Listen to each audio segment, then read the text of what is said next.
So when I wake up in the morning, I'm not like, oh, 490. Like, no, okay, today's sprint day. It's time to get on the track and sprint. I'm not even thinking about pole vault, to be completely honest. Or whether it's a weights workout, I'm like, let's get to the gym. Let's pump that iron. Like, I focus on the task at hand. Excellence is about standing, and excellence is a requirement for your dream to come true. The first memory of myself, I mean, I guess it would have to be in high school when my track coach, he kind of forced me into pole vaulting because I didn't want to do it. But he said we needed a field event athlete, and he knew I was a former gymnast. So he's like, I think you'd be good at it. And I definitely remember grabbing, it was a green pole, and I was like pretty confused as to what to do. And the pole vault coach didn't really know what he was doing either. But he said, take that in. How was your coach? Sorry, I'm cutting you, but how was your coach if you didn't know what to do? Well, a lot of high schools don't have good pole vaulting coaches. So the coach that had been chosen for that role at my high school was a football coach. And so he's telling me, like, take that end, and go stick it in that box and like run full speed and jump up and just get onto the mat. And I'm like, okay, I mean, yeah, I'll give it a try. I really felt like a Spartan warrior, just kind of like with my spear running down the runway. Nice. And so how was the result? Did you actually land on the mattress? It actually wasn't that bad. I remember thinking like, this is nothing, because I used to be a pretty decent gymnast, and I was like, this is way easier than gymnastics. It's kind of funky, but like, it's not as scary. And were you in track in general, or did he just pick you from out of nowhere and bring you on the No, I was in track. I was already doing hurdles, long jump, some triple jump. I was doing all the sprints. Like, I love track and field. Pole vault was not my chosen event. Okay, and so how did you land in track and field then? Was it just the high school standard sport, or did you have like family that brought you there? How did you get to track and field in general? Yeah, so I was, like I said, a gymnast for a really long time. That definitely was not meant for me. I'm quite a bit taller than the average gymnast, so I think it was meant to be that I got out of that. My dad was a distance runner. He still is a distance runner, and so he put me on the track team, I think originally to have me doing distance and take after him, but I was definitely drawn more towards the sprints. So yeah, joined the track team, and I mean, I guess the rest is history. Yeah, and I think you mentioned gymnastics a couple of times. So did you stop because of your height, or I think you got also injured? Is that kind of what forced you out of gymnastics? Yes, I got a very serious back injury.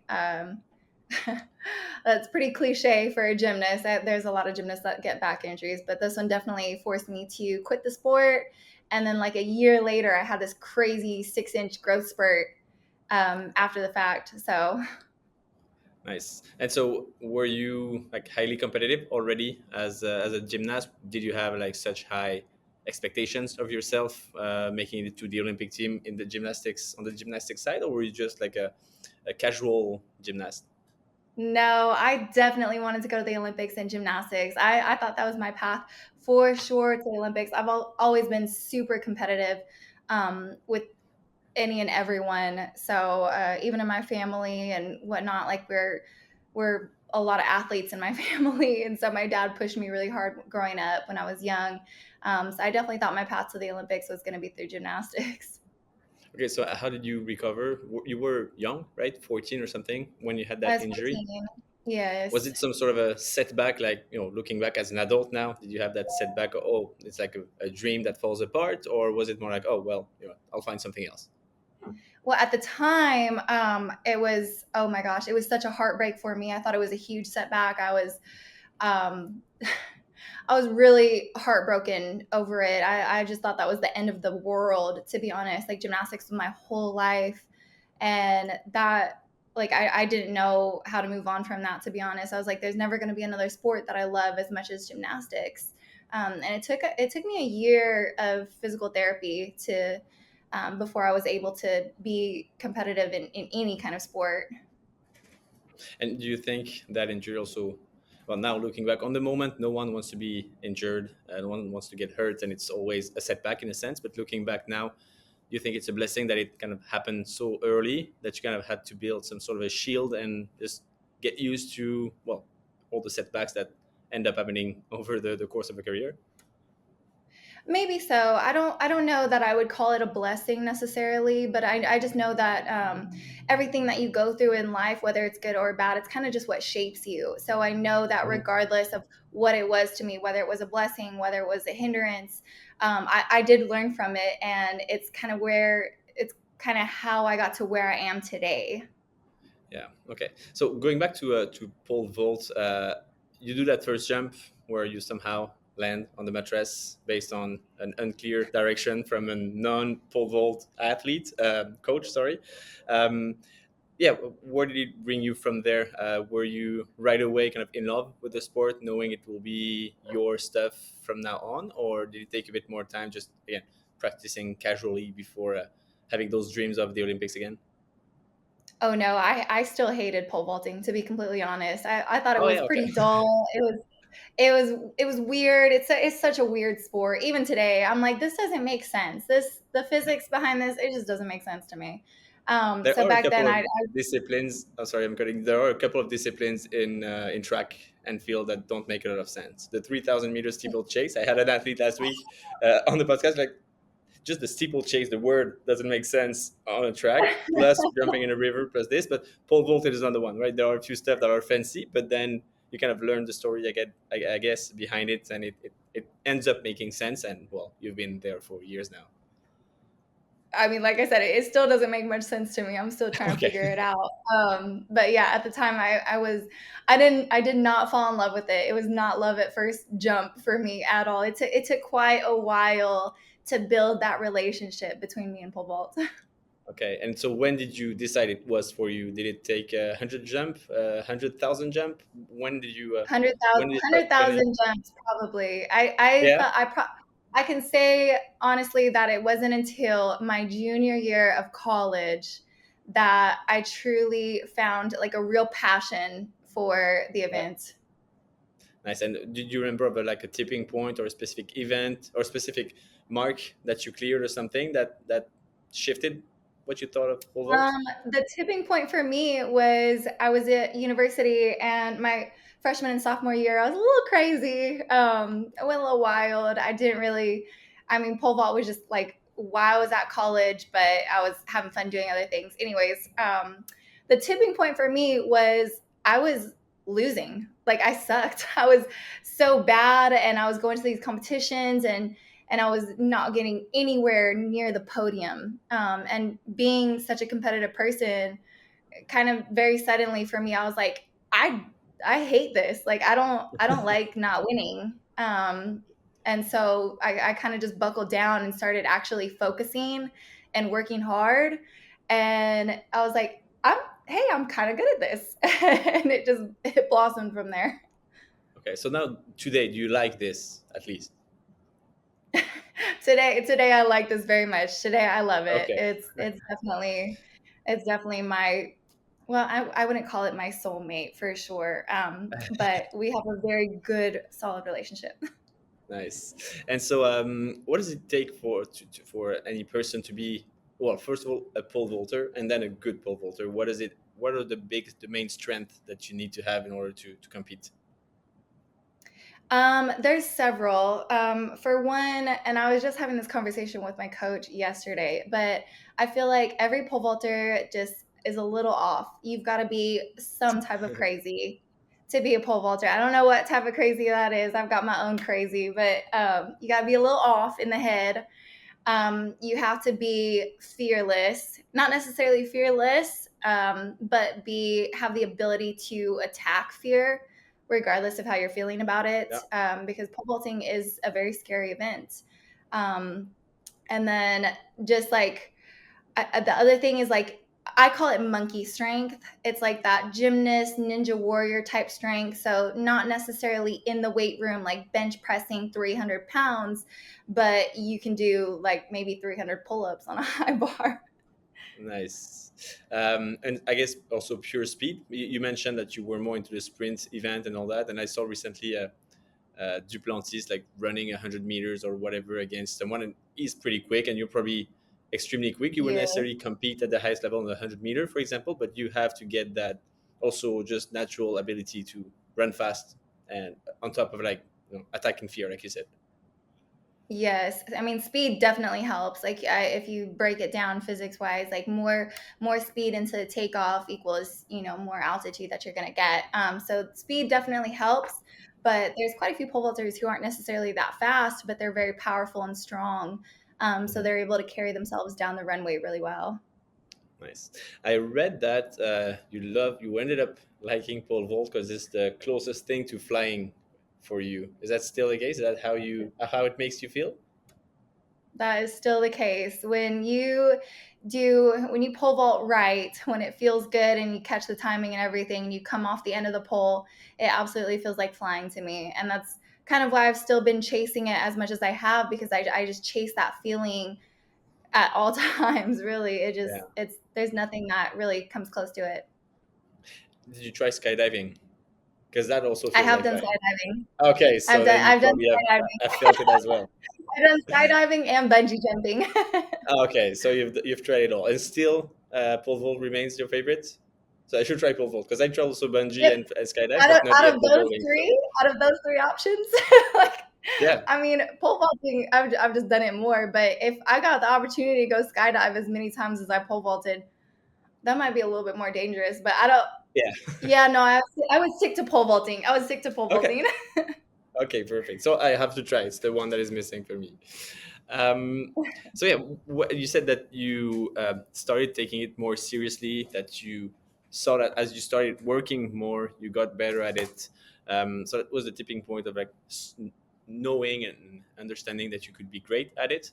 But when is it the moment when you kind of got yourself on the map of pole vaulting the first time? Do you remember? Was this like a specific event, again, a specific mark?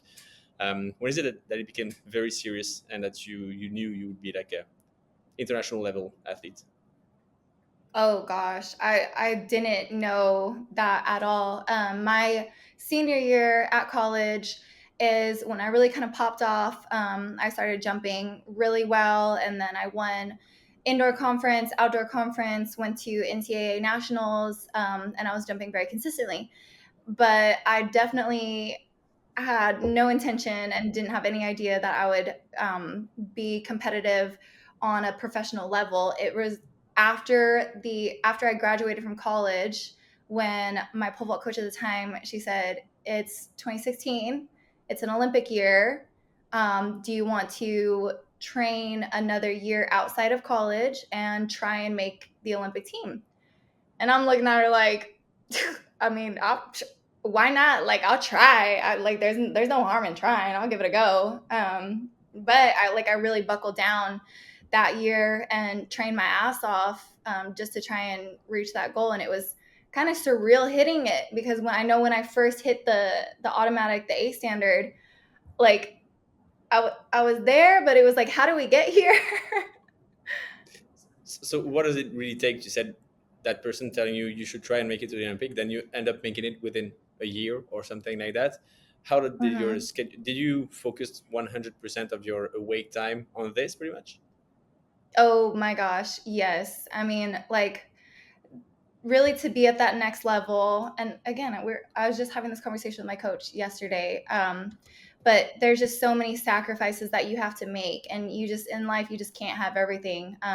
So I gave up, my social life. I gave up family time. I gave up like everything that all of my friends were doing, and pursuing like maybe a job or a career in order to try and go for my dreams. Essentially, like you give up a lot in the process, but you gain a lot too, because you're chasing a dream. I mean, that's just like, it's what it is. Like, it's a dream. It feels surreal.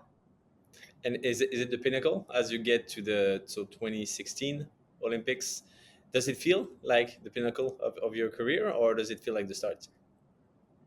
Oh, well, that felt like the start for me. I mean, when I got to the Olympics, like, I was so nervous. I mean, I was shaking in my boots. I was so scared when I walked. That was my first international competition, walking out into that Olympic arena. And Nice. yeah, that was absolutely terrifying, but in the most fabulous sense. I loved every second of it. So I was like, oh yeah, we in this now. Like, we're a professional, and I've got to do this again, because I didn't like how scared I was. I was like, now I know what's going on. Nice. So how were the result of those first Olympic? And next question, I've heard a lot of that kind of post Olympic syndrome of, you reach that high, you said that feeling that you've never felt before, and then you want to relive it, and it's logically 4 years later, and in that case it was 5 years later, and there's that 4 years of just you need to keep progressing to once again make it to the Olympics and hopefully get a better result. So yeah, first question was, what did you take out of the result that you had? How did you get better? And then how did you go through the next 5 years preparing for the next one? So after the first one, like I said, I was petrified. I was so young and so nervous. And I just kind of vowed to myself, like, I'm going to take this as a learning lesson. I did not compete great. I absolutely choked. It was like, that's just the fact of the matter. But, I said to myself after that, I was like, I'm never going to show up to a championships this scared ever again. Like, now I've learned and I'll grow from this. But the next time I step out into arena, like, I'm going to step out confidently. And so from there, it's just taking the lessons from each and every practice, from each and every competition, and trying to apply them the best that you can to your jump, to your technicality, to the tactical when you're preparing for a competition. So getting ready for the next Olympics, you don't necessarily focus on the Olympics that far in advance. Like, it's in 4 years, or, well, we didn't know 5, but 4 years, but you're not thinking about it on a day-to-day basis. You're really keeping yourself very present focused and not future focused, Mm-hmm. which is what I love about the people that I've trained with and the coaches that I have, because they make sure that my mindset is where it needs to be in this present moment and focusing there versus the outcome. It's like it's the process, it's the journey, not the outcome. Mm-hmm. Okay. And so did you have the chance, and one thing that I've been pretty amazed by is how little athlete that make it to the Olympic or go to the Olympics can focus solely on the sport. They have to go and get a part or full-time job. What is the situation for you? Do you have the chance to be able to do only that, whether it be through sponsors or whatever, or you also have like a side gig and you have to kind of juggle between different stuff? No, I've had to juggle several different jobs. I do not make any money from track and field at all. And it's actually put me into quite a bit of financial debt, because I pay my own way to go to a lot of professional competitions.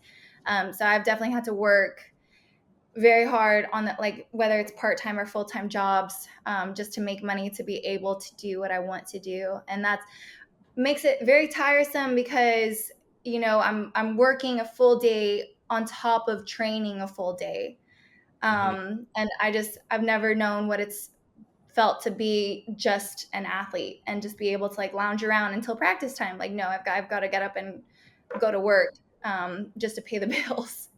Right. So yeah, that's just, part of the process. Yeah. So if what is it that you what is the or are the jobs that you have on the side? Because this is something, again, I said before we started recording, I want to know, like, what we don't see on the media. You're the pole vaulter for the world, but what is that you have to do, when you wake up and instead juggling and then having like 2 or 3 full-time schedules? What is that you do? So I've primarily done personal training and coaching. I've done personal training at several gyms, as well as some online personal coaching.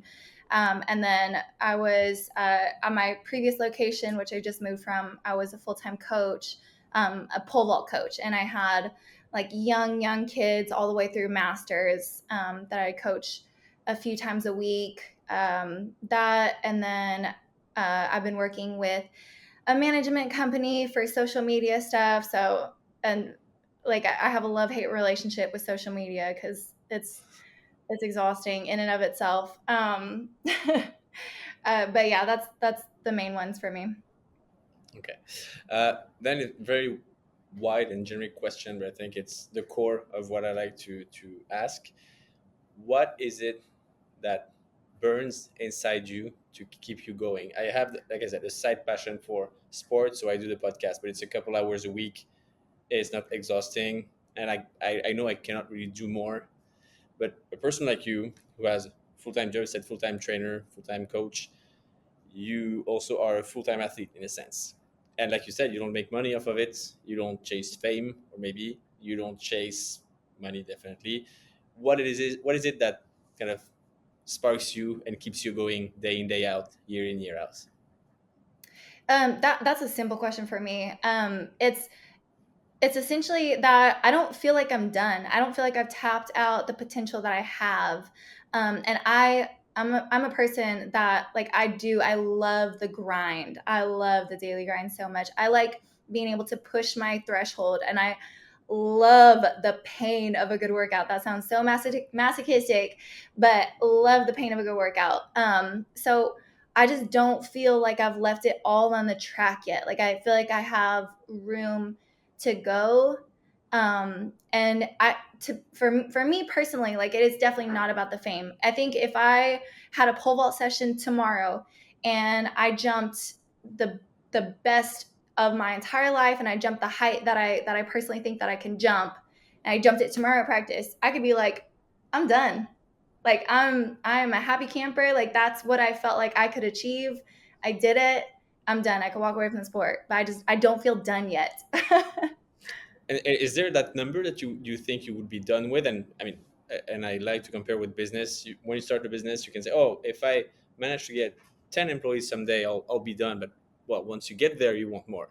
And You want someone said, more. oh, I'd like to go to the Olympics or make it to, I don't know, get a medal, whatever. But once you have it, you want more. You want another one, blah, blah, blah.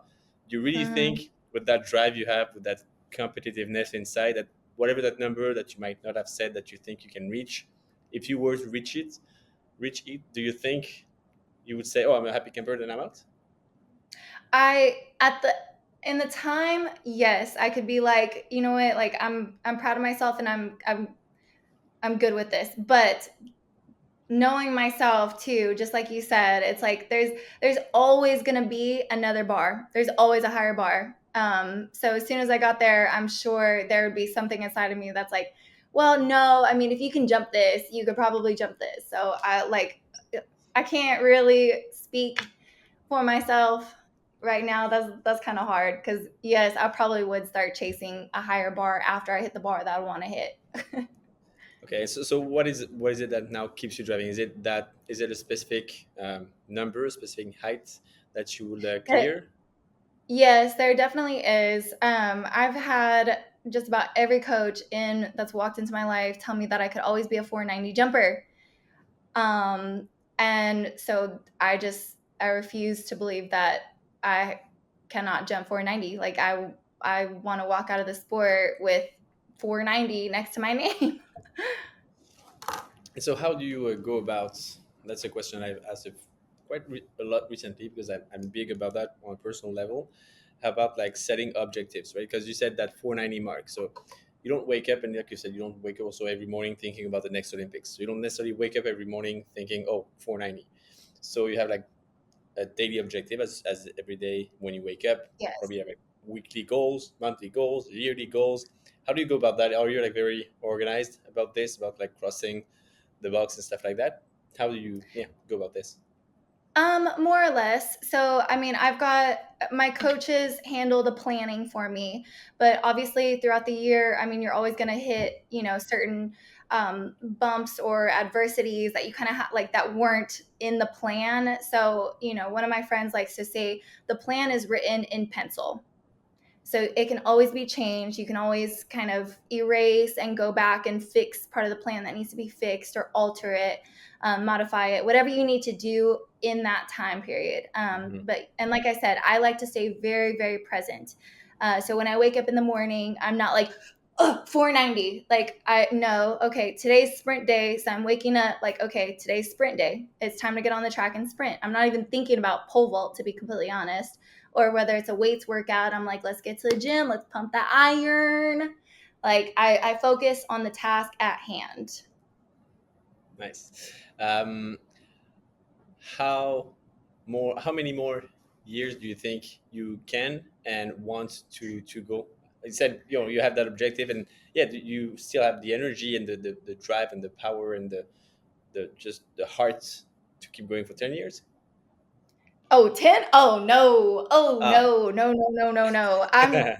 Listen, there's not another Olympics for me. So not even another 4 years. Like I'm saying 1 to 2 years max, and then I'm Wow. done. And I will be perfectly happy with that, but I definitely still have the heart, definitely still have the energy, the passion, the commitment, everything that it takes. But I'm man, 2 years tops. 2 years tops. I'm telling you that right Okay. now. And so you said 22 years. So again, say January 2027. Then once you're done, because it's past the 2 years. What will Okay. you? Yes. What is it? What is your plan? What is? Are you thinking about it already? And what is gonna come after that? What is my plan? What is my plan? Um that is something that I will start thinking about in December of 2026. Okay, perfect. That's great. That's great. No plan is the best plan. No plan is the best plan. Um, Looking back today, what would you say was the lowest points of your career, and how do you recover from that point? Ooh, this one pulls a chord for me. The lowest point of my career was this August and September, actually. This year, okay. Um, of this year. Yep, this has been the lowest of low. And I'm currently trying to still process and push forward from everything that I experienced. So that's in the works for me. But I've always been pretty mentally strong and able to pull myself out of the holes, because I feel like you really just kind of you dig your own holes, and I don't particularly like sitting in them. So I'm pulling myself out one step at a time, really focusing on the small wins, and making sure that like I'm keeping a very positive light about everything. And if I may ask, and if you don't want to answer, feel free to say so. But was it just mostly like results based? Was it more on a personal level that you reached that low? It came from a lot of confusion. So this last season, 2024, before the Olympics, I had just the most phenomenal indoor season. Like I was rolling, I was getting going, felt great. I was like, this is 100% going to be my year. Going into outdoor season, I was again feeling great, jumping the highest marks of my entire career. And then I got injured. I pulled my Achilles tendon, and it was a pretty serious one. And so then trying to get back in time for the Olympics, I felt very pressured, very rushed. And then rolling up to the Olympics, when I was finally healthy enough, the jump just wasn't quite coming together, and I didn't fully understand why. It was a very confusing time for me because mentally I felt great, physically I was pretty much back to where I was during indoor season, so I didn't know what just wasn't clicking for me. And so at the Olympics, I was actually very proud of the way that I competed, um, and like the fight that I put up.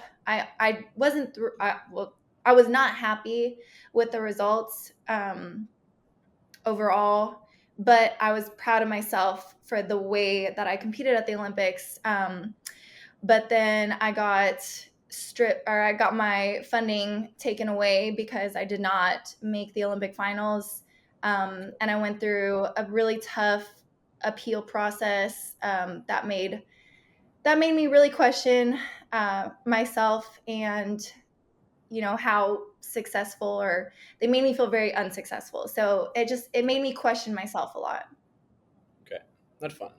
It's I was about to say it's funny. It's not funny, but how sponsors come if you have result, but at the same time, if you don't have sponsors, it's tougher to get the result. So there's always that weird loop of, well, a sponsor wants you to get lots of result in order to sponsor you, but if you don't have the money they provide, then it's hard to focus and spend more time and get better results. So it's kind of a weird relationship with money and funding, which is a bummer that doesn't really have any solution right away. Well, unfortunately, this was the funding directly from, the team that I compete for, from Athletics Canada. And that they just, knowing that they don't have faith or belief in me, it's like that hurts. Like I take that personally. If you had, let's say, 30 seconds with a 10-year-old Anicka, what would you tell her? Oh, what would I tell her? I would And would tell she listen? her, Second question is, would she listen? would she listen? Oh, that's probably a no.